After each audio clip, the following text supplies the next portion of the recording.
on, guys? Welcome back to the channel. Today's video, we are going to do two simple things that are going to go a long way for the Cobra. I attended Ford Nationals on Saturday night or Saturday day, and they have a swap meet there, so I picked up two things for the Cobra that I actually really needed, like really bad. So let me show you guys what I got. Okay, guys, so I got the gauge cluster bezel. As you can see, it's in really good condition. It was pretty dirty and like nasty, faded a little bit, but my buddy that owns a Fox Body, he's been painting his whole entire interior like with the actual paint that Ford used, like it's like a dye. So he did this for me when we got back because I went with him. So he painted this up for me. It literally looks brand new, guys. Like, you guys see this, it's literally perfect. And the texture is still there and everything, which is awesome. And then if you guys did not know, I needed one of these. I am not a tall individual, so I really need the shifter to kind of bend further back towards me. But there's actually more to this than just the placement of the shifter, which I'll be showing you guys in just a few moments.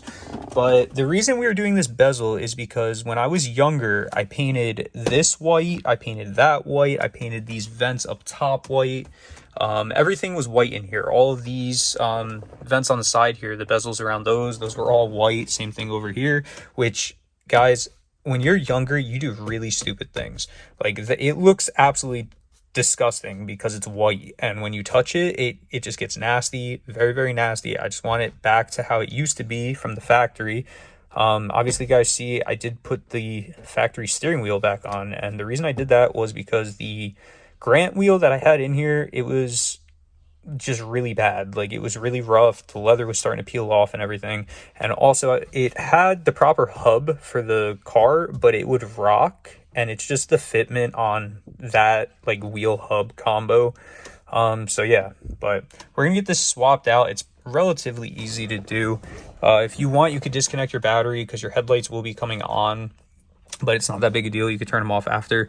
So pretty much to get this bezel out, I have an extra step than most, but to get this bezel out, you're just going to pull this out like that. You're going to use a pick in the slit on the top right here.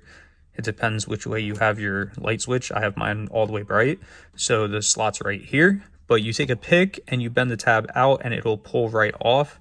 And then pretty much for a factory car, you just have these two little guys right here. They're either 7 or 8 millimeter, or you could use a torque spit on them. I use a torque spit on them.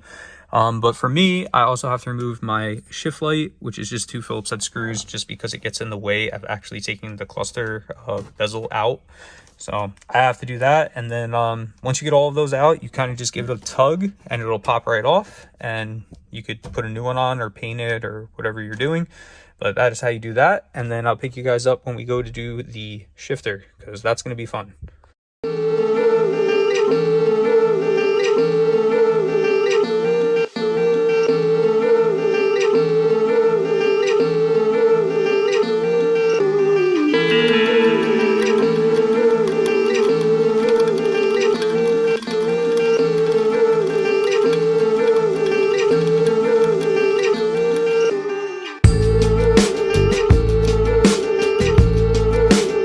What an absolute difference, guys.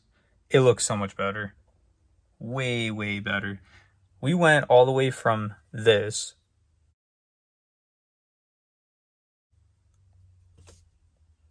to this in just, what, 5 minutes it took me to swap out? And it looks gorgeous in here. Everything's back to being black. Now we need to tackle this right here.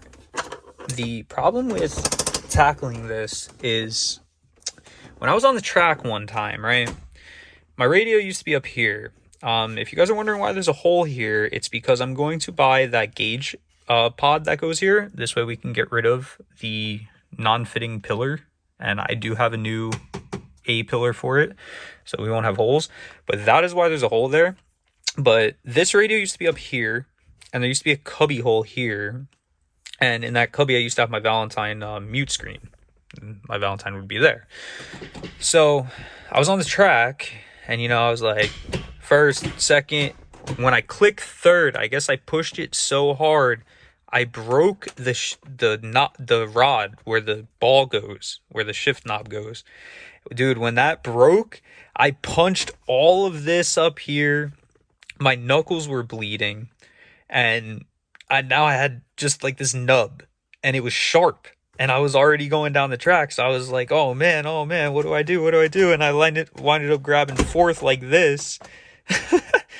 But we need to take care of that because I can't change shift knobs or anything because I welded the shift knob to the nub.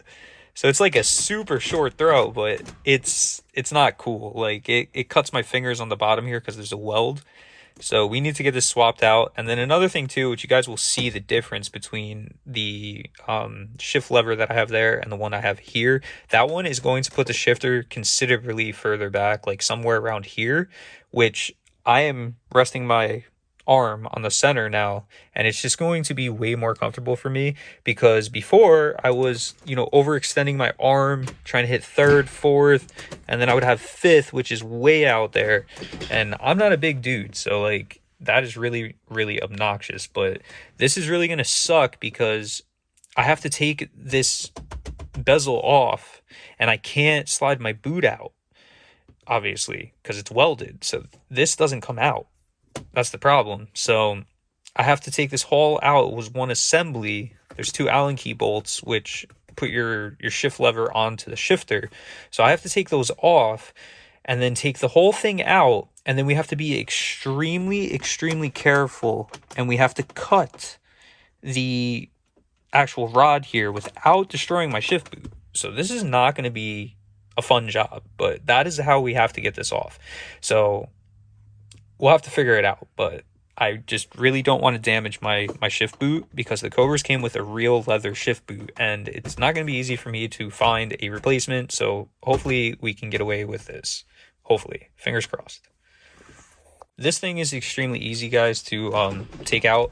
If you're parked or whatever, put your e-brake on because you're going to be in neutral, more than likely. But this literally... Let me unplug. If you have anything plugged in, make sure you unplug it. But this literally just pulls out like this. That's it. That's it. And then you'll be able to, normally you would be able to unscrew your shift knob and you can slide your boot up, and you have one plug for the cigarette lighter back here. But obviously that's not my situation here. I still have the plug. I still got to unplug, but I have the joy of dealing with a welded shift lever, which I just shouldn't have done. I should have just replaced it. But so the way I get mine off is I turn the boot inside out like that, and then you have these two bolts right here. They're Allen keys. If you have a Pro 5.0, they're Allen keys at least.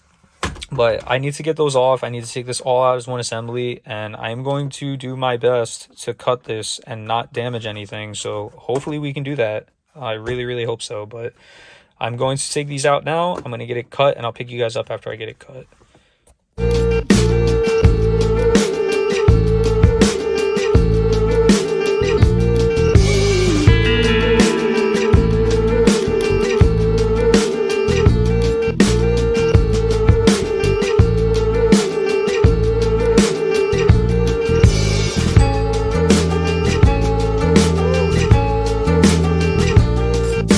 I would say we were definitely successful. All I did was cut like what I could without getting near my boot, and then I hit it with a hammer once it got thin enough and broke it right off. So as you guys could see, we did have the nut legit just welded to the top of that because I broke all the threads off of the shifter lever. So now we need to put the new one on. So I'm going to take this back to the car, and I'm going to show you guys what I personally do to install one of these things, because I use Loctite a couple of places just because it makes me feel comfortable.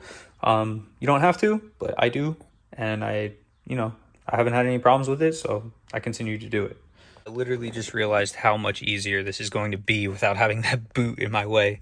But if you guys are interested in a handle like this, it bends back and it bends also towards the driver, if you don't see that. Handle on Motorsports has these. They're the stand that I got it from. They are the ones that supposedly built the T45 out there, but we found out quickly it's not built. But yeah, they have these. So if you guys want them, they're only like 40 bucks. So it's definitely worth it. They're pretty solid. I don't think I'm going to break it, to be honest with you. It's pretty thick. It's pretty beefy. The threads look good. Everything looks good there. So if you want them, Handle On Motorsports, they're in Pennsylvania, but you can order online and pick yourself up one. It also comes with new bolts, which are just the Pro 50 bolts. That shift handle is called the Pro 50 Deluxe, if anybody's wondering that. So I put Loctite on these before I put them back in. I just put your blue Loctite. You don't want to use red on this stuff because you're going to have a fun time getting it back off. So let me get the handle up here, and we'll actually be able to install the boot the proper way. And then we got a brand new shift knob. It's about to look really, really nice in here, guys.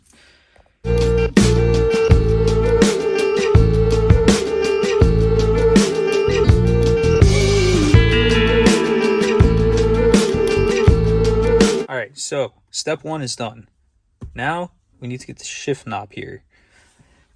I've never personally used a shift knob like this, so we just have our generic 5-speed shift knob, but it needs the insert. So what I was thinking is that insert would probably loosen up over time. So I was thinking about putting some Loctite on it, which the insert is actually right here. This just goes inside and converts it to the proper thread. So this way you can thread your shift knob on. So with that being said, I'm thinking that we put some Loctite on that just so it doesn't back off. But I'm not too sure. I'm not too sure how you're supposed to do it or whatnot, because I know it has the jam nut, but to me, I think this shift knob would still be able to spin. So I'm going to put some Loctite on that before I put it in there. And then you have your actual jam nut for centering your shift knob. So I'm going to also put a little bit of Loctite on this too. I'd rather just do it. And it's blue Loctite, so it's going to come back off. So I'm going to get that on there, and I'm going to show you guys. This fitment here is so much better than the old factory fucking Pro 50 shift handle, because that shit was like up here. Like, it was unreal. So I'm gonna get this tossed on really quick, and I'll show you guys the finished product. Okay, well, there we have it. Look at how much better it looks. Oh my goodness. We have no more white in the inside of the car, minus the little vent right there, which I will get very, very soon. They sell those brand new and they're cheap, so I will buy them. But that is the only thing we have that is not back to factory. Well, minus our terrible fitting pillar pod, but we won't talk about that right now. That's for another video. But look at this, guys. It is in so much better of a spot. Check this out. I am on the shifter right now, right? Look where my arm is. It's so much better. Before, I would have been hanging off like that, which is absolutely terrible. It feels good. Shift knob feels good. It's good size. Everything there is good. The jam nut is a 3/4 when you go to put it on. And make sure you hold it straight while you tighten your jam nut. Mine's relatively straight right now. So it's way better, man. Like, the throw's still nice and short, but because it bends back, it just feels so much better. Like, this is first gear, and I can still touch the shifter while my arm is pretty much still on the center. I mean, keep in mind, when you're shifting, you're not going to be just resting your arm here. Like, you're going to be shifting, you know what I mean? But at least now, like, if you drive like me and, you know, you keep your hand on the shifter, because I usually do, you'll be able to actually drive a lot more comfortably, which is a really good thing, because the shifter placement in this car is just absolutely god awful. Thank you for tuning in. It's just a short video. I know I haven't been posting very, very frequently. I've had a lot going on lately, so just bear with me, guys. Just please watch the videos, support the channel, guys. Please support the channel. I actually had a guy pull up next to me at the train like tracks when I was sitting there waiting for a train, and the guy was like, "Yo, I'm watching your video right now." Guys, I love that. Like, if you see me, come up to me. I'm a very, very cool person. I'm very, very easy to talk to, and I'm more than willing to talk to any of you. If you see me, walk up, say what's up. I really appreciate that, guys. But yeah, so that's going to conclude today's video. Please drop a like up on this video, drop a comment down below, subscribe to the channel, and I'll catch you in next week's video, Friday at 12 p.m. Peace out, guys. Here we go, baby. Let's get this pull.